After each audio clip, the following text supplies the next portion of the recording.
Good morning students, myself Suvan sir from Sanskar Global School. This is part 2 of comparing quantities. ठीक है, तो पहले part में मैंने सारे आपको डिफिनेशन बताए थे, फॉर्मूलेस बताए थे. इसमें भी अब मैं आपको क्वेश्चन लगाऊंगा, कुछ और भी इंपॉर्टेंट फॉर्मूलेस है वो बताऊंगा. जैसे अगर क्वेश्चन आ जाता है find the value of 75% of 12, यानी पूछ रहा है कि 75 का 12 का 12, यानी अगर कोई क्वांटिटीज है 12, वो कुछ भी हो सकता है, रुपीस हो सकता है, कोई ऑब्जेक्ट हो सकता है. तो मान लीजिए आपका पूछ रहा है कि 75% ऑफ 12 का निकालिए, 12 का 75% कितना होगा. तो मैंने 75% निकालना है किसका 12. सबसे पहले आप ये जानिए कि अगर आपको परसेंटेज को फ्रैक्शन में चेंज करना रहता है तो क्या करते हैं, परसेंटेज साइन लगाते हैं और नीचे 100 लिख देते हैं. तो 75 और 100 इंटू 12. ये देखिए 25 3 जा 75, 25 4 जा 100, 4 1 जा 4, 4 3 जा 12, 3 3 जा 9.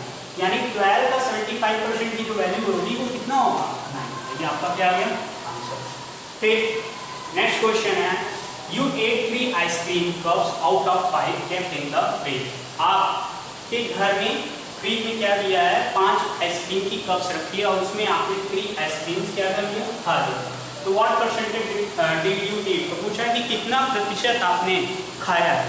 तो आप हमेशा ध्यान रहिएगा कि जो परसेंटेज आपको निकालना होता है उसको हमेशा न्यूमरेटर में रखते हैं और जिसमें से इसको निकालना होता है, जैसे 3 आइसक्रीम कप्स का रेशियो किसमें से निकालना है, 5 कप्स ऑफ आइसक्रीम के रेशियो, तो उसे हमेशा डिनोमिनेटर में रखते हैं. तो हमें रिक्वायर्ड रेशियो किसका निकालना है, 3 आइसक्रीम का, और टोटल कप्स कितने हैं 5 के. तो रिक्वायर्ड परसेंटेज इसको हमें पूछा है ना कि व्हाट परसेंटेज, कितना प्रतिशत आपने खाया है. तो रिक्वायर्ड परसेंटेज 3 आइसक्रीम्स आपने खाया, टोटल जो क्वांटिटी थी उसको आपने डिनोमिनेटर में रखा इंटू 100. फिर 85 जब 5 टू 10 0, 20 को जब आप 3 से मल्टीप्लाई करते हैं कितना आता है 60%. यानी आपने अगर 5 कप्स ऑफ आइसक्रीम थी और उसमें आपने 3 कप्स ऑफ आइसक्रीम ईट कर दिया तो टोटल आपने 60% आइसक्रीम खा लिया. ठीक है. रूल, एक आपको रूल हमेशा ध्यान रखना चाहिए कि अगर आपको कभी भी कोई क्वांटिटी दी गई है और उसको कह दिया है कि भैया कितना प्रतिशत बढ़ा है उसको परसेंटेज में निकालिए, और कोई भी क्वांटिटी का परसेंटेज कितना डिक्रीज हुआ है वो निकालिए, तो आप देखिए अगर आपको परसेंटेज डिक्रीज निकालना है तो जितना वैल्यू बढ़ी होती है उसको लिख देते हैं और इधर वैल्यू लिख देते हैं डिनोमिनेटर में, 100 से मल्टीप्लाई करके परसेंटेज बढ़ा देते हैं. अगर आपको परसेंटेज डिक्रीज निकालना होता है तो decreasing value upon original value into 100%. जैसे इसका मैं आपको एक एग्जांपल बता रहा हूँ कि एक साल पहले मान लीजिए 1 ईयर एगो आपने एक जो है घड़ी खरीदी थी, उसकी कॉस्ट कितनी थी 500 रुपये. ठीक है. 1 ईयर एगो वॉच कॉस्ट थी कितना, एक साल पहले एक वॉच की कॉस्ट थी 500 और नाउ अब उसी वॉच की कॉस्ट हो गई आपकी क्या 600 रुपये.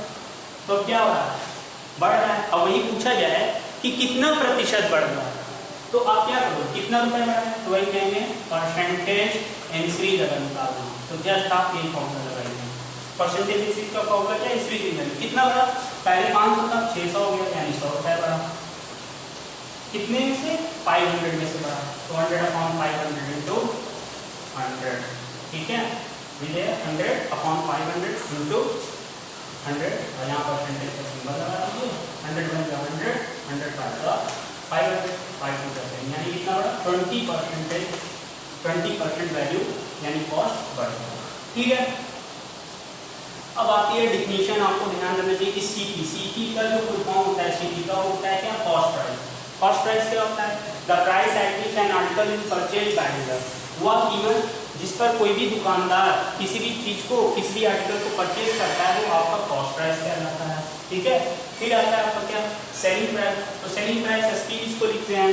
सेलिंग प्राइस क्या होती है, the price at which an article is sold by dealer. वह प्राइस जिस पर कोई भी दुकानदार किसी भी चीज को बेचता है वो आपका क्या कहलाता है, सेलिंग प्राइस कहलाती है. अब आप हमेशा ध्यान रखिएगा अगर सेलिंग प्राइस की वैल्यू कॉस्ट प्राइस से क्या होती है, ज्यादा होती है. अगर सेलिंग प्राइस की वैल्यू कॉस्ट प्राइस से ज्यादा होती है हमेशा ध्यान रखिएगा क्या होगा, प्रॉफिट होगा. कैसे, अगर आप कोई सामान 500 रुपए में लेके आते हो बेचते हो 600 रुपए में तो आपको जायज सी बात है कॉस्ट प्राइस आपका क्या है 500, सेलिंग प्राइस क्या है 600, तो आपको प्रॉफिट होता है। तो प्रॉफिट जो होता है कहने का मतलब एसपी ग्रेटर देन सीपी, और प्रॉफिट कितने का हुआ है तो एसपी में से सीपी घटा दिए, यानी सेलिंग प्राइस से कॉस्ट प्राइस घटा दीजिए तो आपको प्रॉफिट पता लगता है।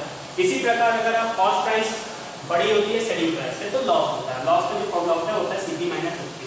यानी अगर आप कोई सामान 500 रुपये में ले आ रहे हो और 400 रुपये में बेच रहे हो, या कोई सामान आप 600 रुपये में ले आ रहे हो और उसे 200 रुपये में बेच रहे हो, तो आपको क्या हो रहा है घाटा हो रहा है।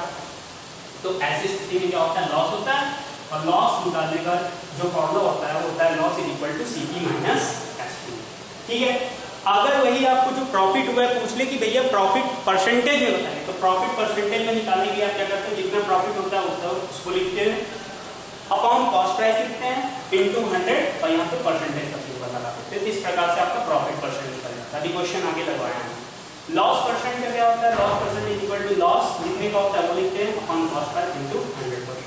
तो इस प्रकार से ये आपका प्रॉफिट निकालने का फॉर्मूला हो गया, कॉस्ट प्राइस लॉस निकालने का फॉर्मूला हो गया, प्रॉफिट परसेंटेज निकालने का फॉर्मूला हो गया, लॉस परसेंटेज निकालने का फॉर्मूला हो गया, परसेंटेज इंक्रीज निकालने का फॉर्मूला हो गया, परसेंटेज डिक्रीज निकालने का फॉर्मूला हो गया। ठीक है, अब एक क्वेश्चन इसी पे मैं बनाया हूँ कि a dealer buy watch for ₹580। कोई एक दुकानदार है वो 580 रुपये में एक वॉच को खरीदता है और उसे बेच देता है 667 रुपीज़ में। तो फाइनल इज प्रॉफिट, तो उसे कितना मुनाफा होगा। तो देखिए cost price of watch is equal to rupees कितना है 580, selling price of watch is equal to कितना है ₹667। तो पूछा क्या है फाइनल प्रॉफिट और प्रॉफिट परसेंट।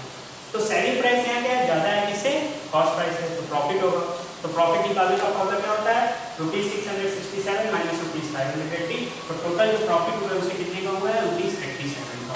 ठीक है, फिर ये जब आपको प्रॉफिट परसेंटेज भी पूछा है तो अभी मैंने लिखा है कि प्रॉफिट परसेंटेज निकालने का फॉर्मूला जितने का आपको प्रॉफिट हुआ है उसको ऊपर लिख लीजिए, कॉस्ट प्राइस जो है आपको 580 उसको डिनोमिनेटर में इनटू 100। फिर देखिए 2 5 * 10 0, 2 1 * 2 2 * 4, 2 9 * 18। ठीक है, और ये आपका 0 हो गया।